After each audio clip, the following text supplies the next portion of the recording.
Bonjour à toutes et à tous et bienvenue sur cette vidéo consacrée donc le coup-ci aux automations sur FL Studio. Alors tout d'abord, qu'est-ce que c'est que le mot automation? Ça vient de l'anglais et on pourrait le traduire par automatisation, c'est-à-dire qu'on va rendre quelque chose automatique, c'est le logiciel qui va gérer quelque chose. Enfin, on va lui dire de gérer quelque chose. À quoi est-ce que ça sert? En fait, le principe est simple, on va demander au logiciel de gérer une tâche pour nous. Et ça va se composer de 2 points minimum, donc un point d'entrée, un point de sortie, et ce sera exécuté en fonction du temps. Alors on va faire des exemples, j'en ai 3 en tête que je peux vous montrer, qui peuvent vous servir, parce que mine de rien les automations c'est quelque chose de très très basique, mais qui va vraiment vous aider à améliorer la qualité de votre production. Alors je parle pas en termes de mélodie, je parle pas forcément quoi qu'on pourrait en termes de mixage, mais je parle plutôt en termes de presque structurel en fait, ça va apporter quelque chose. Vous verrez tout à l'heure, là on va passer tout de suite aux exemples. Pour ce qui est des exemples maintenant, je vais vous montrer comment créer tout simplement une automation. On va faire quelque chose de très simple, ce qui s'appelle un fondu. Donc un fondu, c'est-à-dire une entrée progressive ou une sortie progressive d'un son, donc soit d'un VST ou d'un sample, ou même de la musique de manière générale. Donc là, en l'occurrence, on va avoir 2 pistes, donc une piste pour le kick, que je vais créer tout de suite d'ailleurs, et puis on a une autre piste pour une petite mélodie, d'accord? Ensuite, je vous montrerai sur un projet un peu plus concret, je vous expliquerai un petit peu les automations que j'ai pu créer. Mais là, on va se concentrer sur nous. On veut créer une automation sur le kick et la ligne de la mélodie. Donc admettons, ce que je veux c'est créer quelque chose, on va dire que on va avoir le kick tout de suite, donc on va créer les x2 plus la mélodie en dessous. Voilà, on veut que ça arrive doucement et que ça soit pas trop brutal. Que quand on va faire lecture, que ça arrive petit à petit. Donc comment faire? Alors je quitte la playlist. À ce niveau-là, donc on a 2 options, j'ai envie de dire. Le volume du kick, on sait qu'on peut le régler ici, d'accord, c'est une première chose. Ou alors, s'il est assigné à une piste du mixeur, en l'occurrence moi la numéro 1, eh bien on peut aussi faire avec le slider ici. Bon. Peu importe, là c'est juste pour l'exemple, on va prendre ici par exemple. Donc clic droit, et donc on va choisir Create Automation Clip, donc créer une automation. Alors là, on voit qu'il m'a créé quelque chose de nouveau, juste ici. Il n'y a rien de super intéressant, c'est pas ici qu'on va passer le plus de temps, encore qu'on pourrait, mais c'est pas forcément là qu'il va falloir aller voir. Mais dans la playlist. Donc on ouvre la playlist et là on voit qu'effectivement il m'a créé une courbe ici. Qui comporte donc le nom de l'élément sur lequel j'ai fait l'automation, donc en l'occurrence un kick acoustique, le numéro 12 pour être très précis. Donc c'est celui que j'ai sélectionné ici. Hein. Donc il a pris le nom du sample, pas le nom du pattern en l'occurrence. Et on voit Channel Volume Envelope, ce qui veut dire qu'il a fait l'automation sur l'enveloppe du volume, tout simplement, le volume du kick. Alors, comment ça marche? Eh bien, c'est assez simple. Vous voyez qu'ici, on a un premier point, donc on va appeler point d'entrée. Et à l'extrémité, on a un point de sortie, donc le deuxième point. Là, c'est assez intuitif. Hein. Si on veut que le kick soit à un niveau très bas, voire 0, eh bien, on prend le point ici, donc clic gauche, et on le descend à 0. Vous voyez qu'ici, hein, c'est très important de lire l'écran ici, puisque ça nous donne des informations si on veut être précis sur le pourcentage. D'accord? Donc 0. Par contre là, comme j'ai pas fait de sélection dans ma playlist, c'est-à-dire j'ai pas dit de tel endroit à tel endroit je veux l'automation, j'ai pas précisé à l'avance sur quelle zone je voulais créer la courbe, et bien il me l'a créé sur l'ensemble du projet. Si mon projet faisait 3 minutes, il me crée une courbe qui durait 3 minutes. Voilà. Bon, là c'est pas grand chose, je vais raccourcir tout simplement ici, donc en prenant par un clic gauche, et on va dire qu'à la fin du fondu, je voudrais que mon kick soit à 84%. D'accord? Donc là, ce qui va se passer quand je vais faire lecture, c'est que le kick va arriver, il va passer de 0% à 84% en 6 secondes.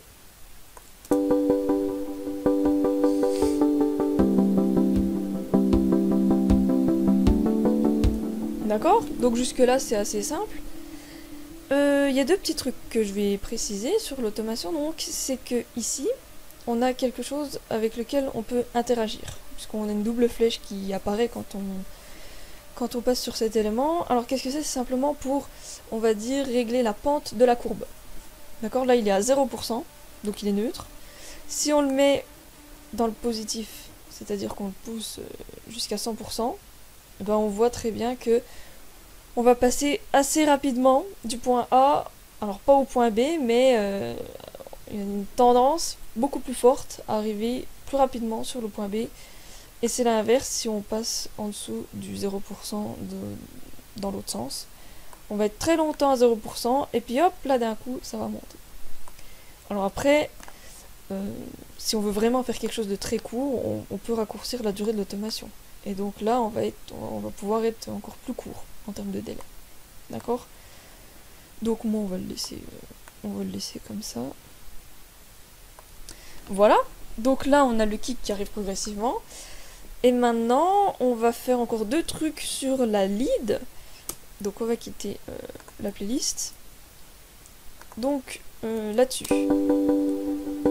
j'aimerais, donc qu'on connaisse ou pas le VST sur lequel on travaille, après peu importe, j'ai envie de dire. Là c'est sur le Silent One. J'aimerais augmenter le cutoff, tout simplement.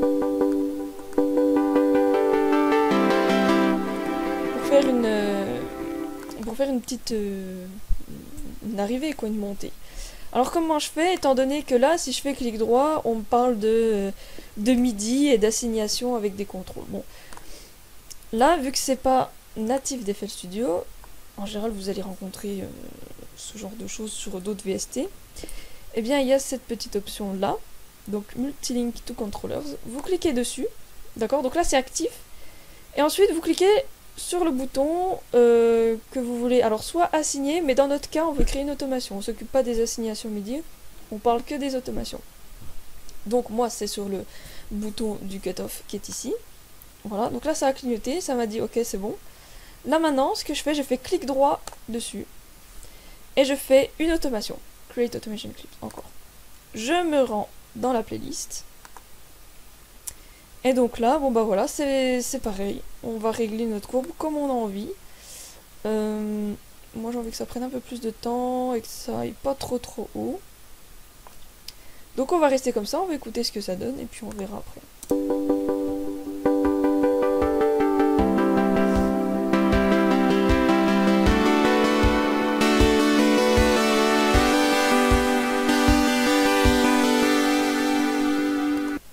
Donc voilà, ça c'est une automation qui est assez classique.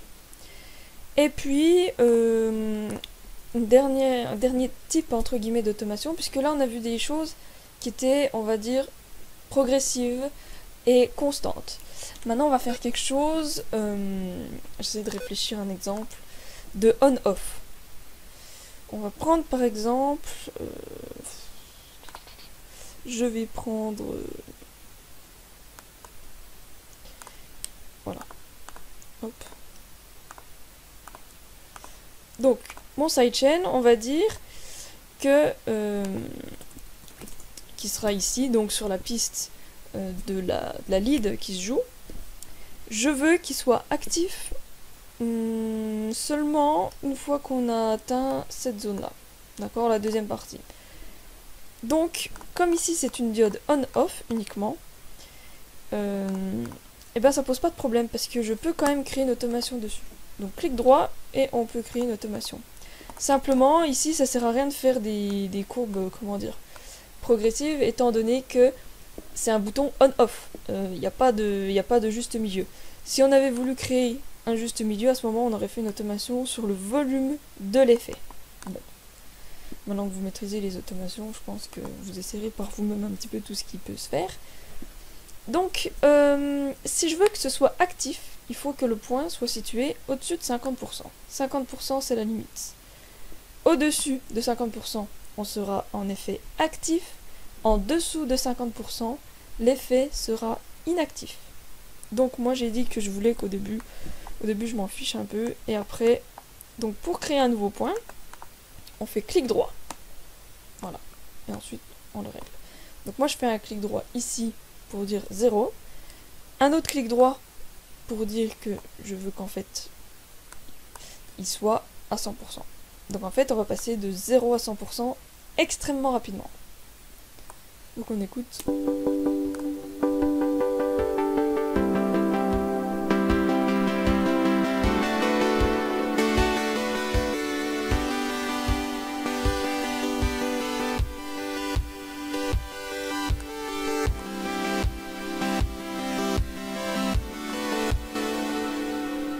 Donc voilà, on a bien vu que le sidechain s'était mis en place à partir du moment où je lui ai dit de s'activer, donc au niveau des effets ici, et que avant cela, bah, il était inactif.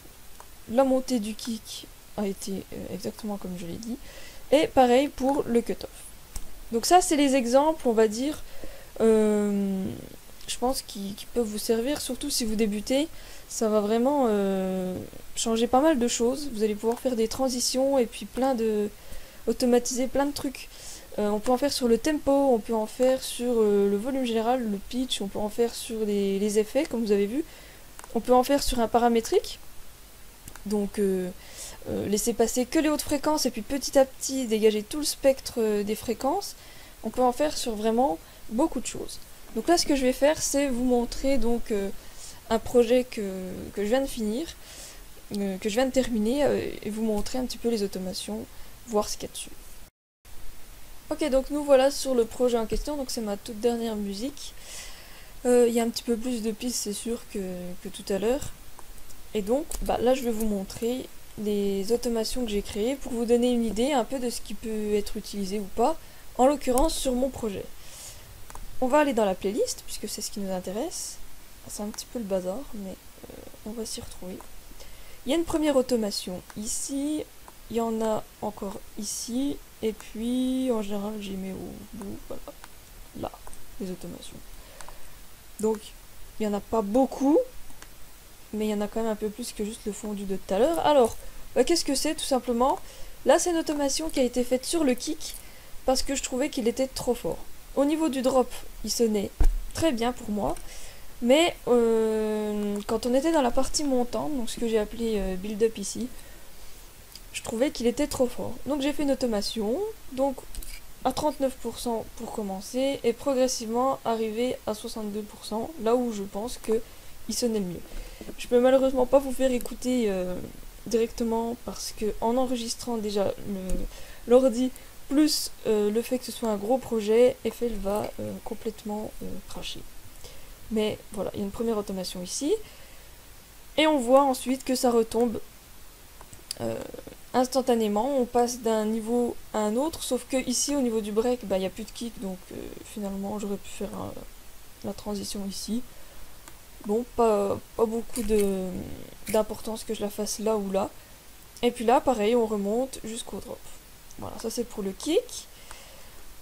Ensuite, ici, qu'est-ce que c'est? Bah, c'est pareil, en fait, c'est des automations de volume. Comment je pourrais dire? C'est pour relâcher, en fait, l'effet.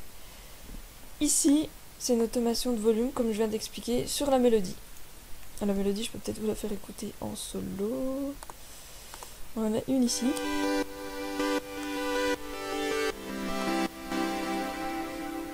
C'est pour que simplement l'audio ici, il se calme quoi, que ça fasse moins de volume, d'accord. Et puis là, bah, c'est le filtre, en fait c'est exactement la même automation qu'on a fait tout à l'heure, avec une progression un petit peu différente de ce que nous on a fait, mais qui s'adapte à ma musique.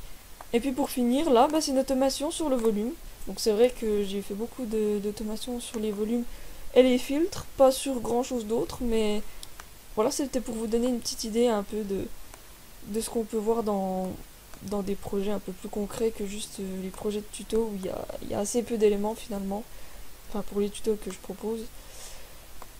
Et puis voilà, je pense qu'on a fait le tour. Ma foi, si vous avez des questions, n'hésitez pas à les laisser en commentaire. J'y répondrai avec plaisir, il n'y a pas de souci. Merci d'avance à ceux qui soutiendront, qui laisseront leur avis, quel qu'il soit. Je lis tous les commentaires. Voilà. Merci à tous d'avoir suivi cette vidéo et à bientôt.